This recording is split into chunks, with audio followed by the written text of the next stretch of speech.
Shalom saudaraku yang diberkati di dalam nama Tuhan Yesus Kristus, sahabat terbaikku dalam kasih Tuhan. Tema bahan PA Inang saat ini tertulis dalam Roma 8 ayat 28 sampai 30 dengan tema dalam Tuhan tidak ada yang kebetulan. Saudara yang diberkati dalam nama Tuhan Yesus Kristus, memang setiap kita pastilah tidak menginginkan atau tidak mau berada dalam rasa sakit atau berada di dalam pergumulan dalam kehidupan kita. Bahkan ada sebagian orang yang merasakan ketika sakit, penyakit, pergumulan ditinggalkan, diputuskan, atau mengalami situasi yang tidak bisa dia pikirkan, dia tidak terima dalam pikiran dan hatinya. Maka dia berpikir, Tuhan sedang dan telah meninggalkan dirinya.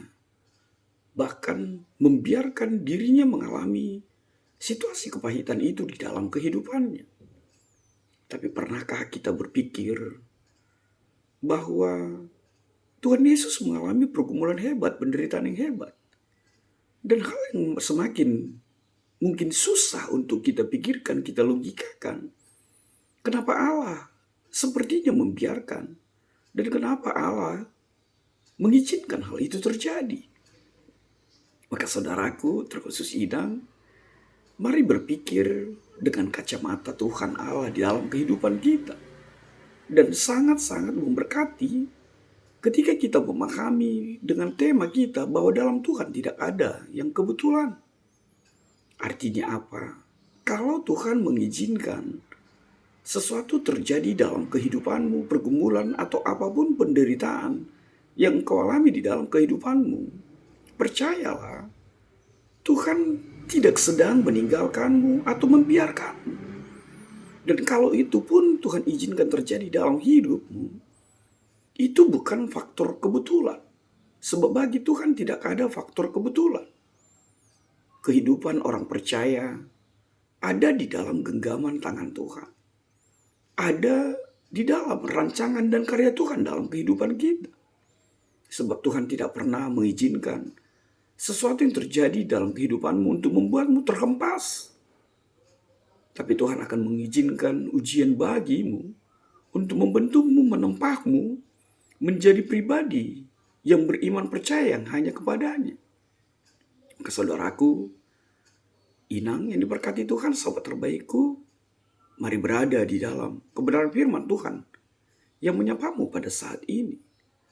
Tuhan mengatakan melalui Paulus kepada jemaat di Roma bahwa Allah turut bekerja dalam segala sesuatu untuk mendatangkan kebaikan. Sekali lagi, untuk mendatangkan kebaikan bagi mereka yang mengasihi Dia dan bagi mereka yang terpanggil sesuai dengan rencana Allah. Saudara yang diberkati dalam kasih Tuhan, sahabat terbaik dalam kasih Tuhan Yesus. Bukankah itu yang juga yang dikatakan oleh ayat 29 dan ayat 30 itu? Intinya Tuhan Allah mau mengatakan melalui Paulus bahwa orang-orang yang dipilihnya dibentuknya sedemikian rupa. Orang-orang yang telah dipilihnya, orang-orang yang telah ditetapkannya, diizinkan mengalami segala sesuatu di dalam kehidupannya. Tidak lain adalah untuk membentuk dan mengembalikan, bahkan seperti apa Tuhan menciptakan kita sejak awal. Ada kesegambaran antara Allah dengan umatnya, dengan manusia ciptaannya. Sama seperti apa yang dialami oleh Yesus Tuhan, seperti yang saya sebut tadi.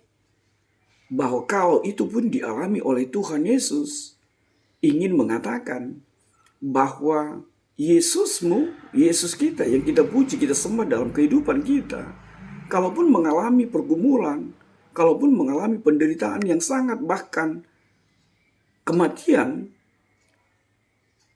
menjumpai kematian ada di dalam dirinya secara manusia, itu pun dipakai Tuhan untuk menjadi sebuah kekuatan bahwa Yesuslah pribadi yang sejati, pribadi yang setia, bahkan pribadi yang telah ditentukan untuk mengalami itu semua, agar setiap kita yang percaya kepadanya tidak binasa, melainkan beroleh hidup yang kekal. Dan yang terakhir, kalau itu pun dialami oleh Yesus Tuhan dalam kehidupan kita, kalau itu pun dialami oleh Yesus Tuhan di dalam hari-harinya menjadi manusia, itu tidak lain adalah agar melalui itu semua kita juga dimampukan untuk dibenarkan di hadapan Allah Bapa oleh pembenaran yang dilakukan oleh Tuhan Yesus dalam hidup kita. Amin. Tuhan memberkatimu.